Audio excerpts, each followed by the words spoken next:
you ask Tiger to solve. This deals with linear equations with one unknown. The final result is x equals 4. Let's solve it step by step. Group all x terms on the left side of the equation. Add 4x to both sides. Group like terms. Simplify the arithmetic. Group like terms. Simplify the arithmetic.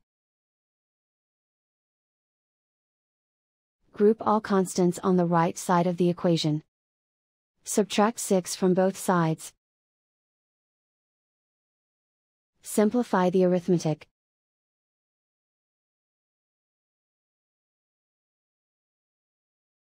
Isolate the x. Divide both sides by -2.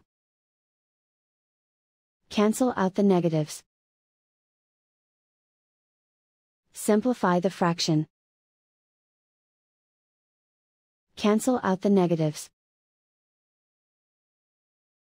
Find the greatest common factor of the numerator and denominator. Factor out and cancel the greatest common factor.